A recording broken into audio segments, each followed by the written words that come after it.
Hello, welcome to my channel, Becoming Bev. Today we're going to talk about why I only stayed in Quartzite for a couple of days, my first experience calling AAA, getting my van stuck in the mud, arriving in Atlanta and experiencing a fuel leak, having to put my van in the shop, what I did while my van was in the shop. Okay, so first of all, I was only in Quartzite for a couple of days. The reason I went there was to meet with Bob Wells from Cheap RV Living. He did a van tour and I'm really excited about that, except that it won't be out until the fall.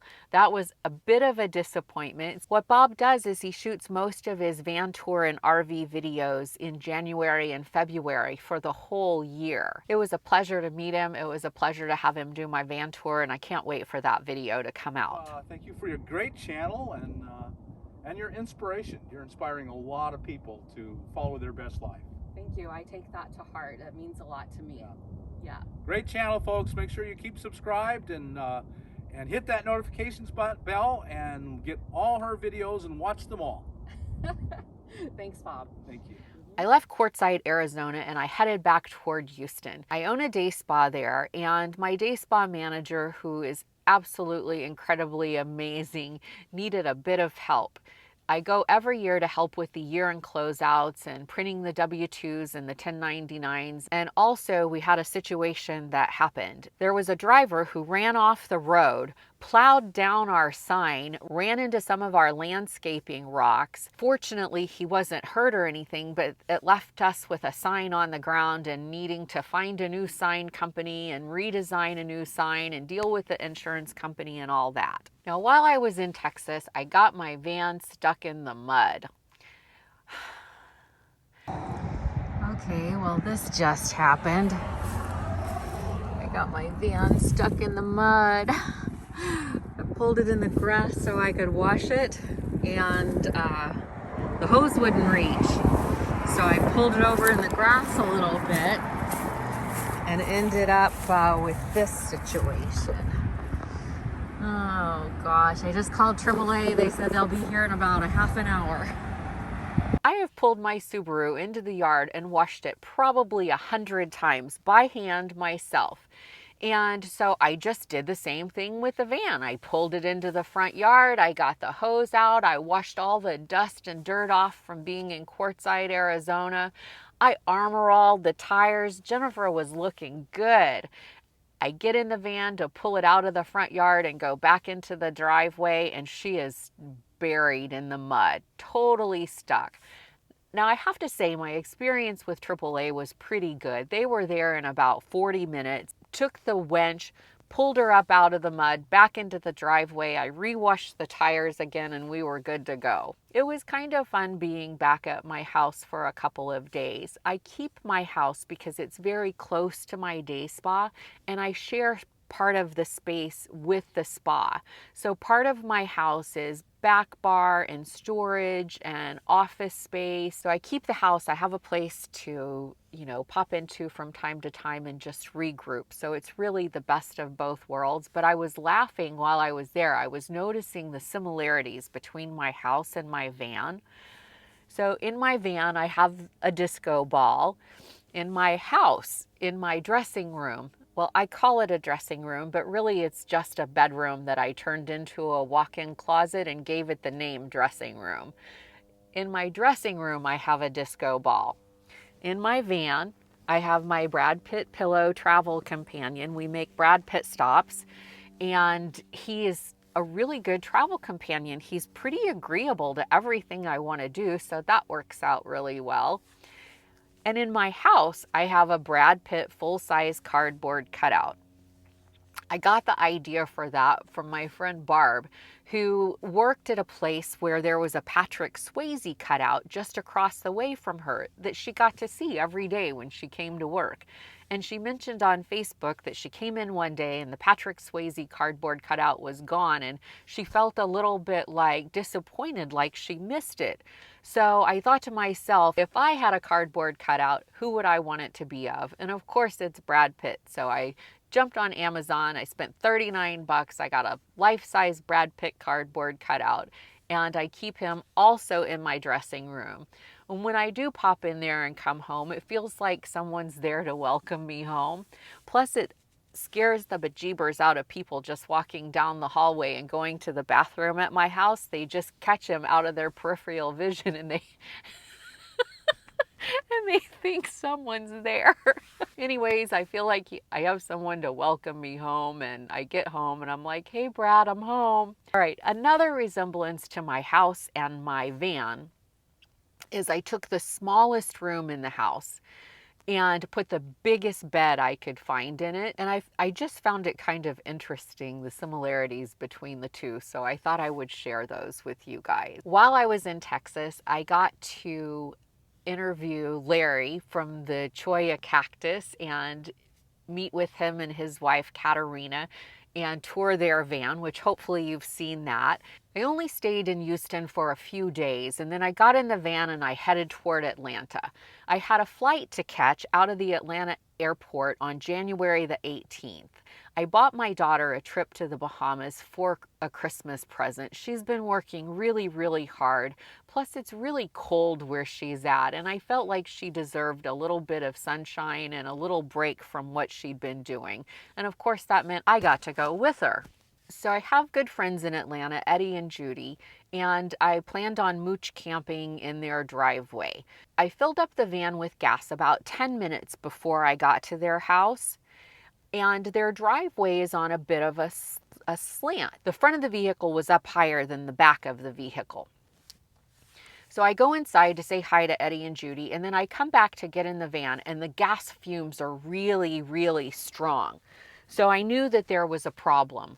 We took the van over to a Goodyear repair shop. They did a check on it and said that there was a fuel leak above the gas tank, and they didn't have the equipment there to remove the fuel tank to even look at it. So they referred me to a place called Burt Brothers here in Atlanta. I took the van over. They did a diagnostic on it, and they agreed that the leak was above the fuel tank.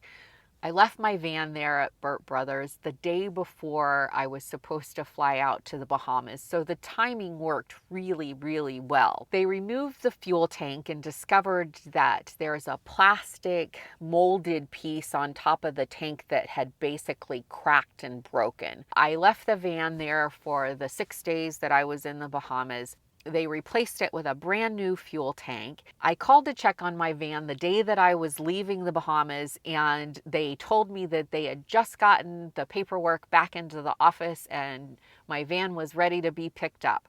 So when I flew back, I went straight from the airport to the auto repair shop and picked up the van. Now, I'm not going to lie, this was a pretty pricey repair, and it kind of gut punched me a little bit when I got the bill for this one. While it was a really pricey repair, I'm glad that the van fuel tank is fixed and I feel safe again in the van. In order to travel to the Bahamas, it was a bit of an ordeal. Totally worth it, but it absolutely was an ordeal. It's like I had someone say to me, well, that doesn't sound much like essential travel. And it's true, it wasn't essential travel. But I had 3 COVID tests to be in the Bahamas for 6 days. I had one before I was allowed to get on the airplane and fly there.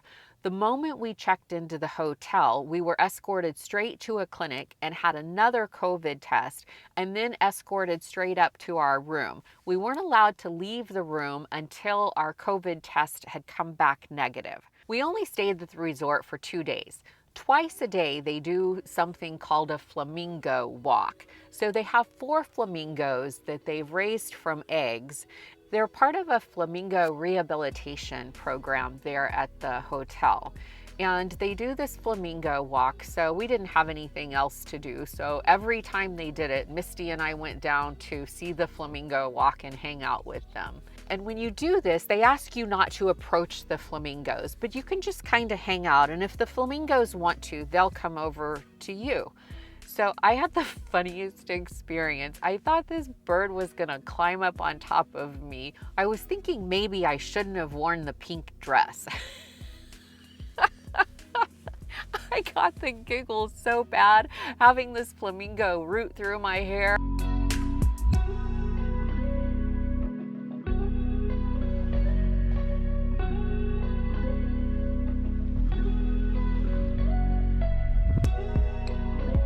travel right now is pretty interesting. The resort had been closed since March and just opened back up in December. Walking through the casino and walking through the resort, it was pretty empty. And I gotta say that talking to the people in the hospitality industry and talking to the taxi drivers, they've been hit pretty hard, and they were really happy to see people beginning to travel again. And I felt good being there. And I gotta tell you a little story about a taxi driver that we met.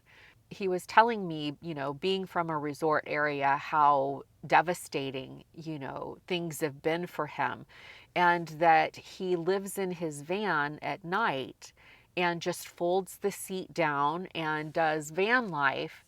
And in the day, he packs everything up and puts it away, and he's a taxi driver again. So he was telling us this story, and my daughter says, well, my mom lives in her van. And he says, you should get a dog.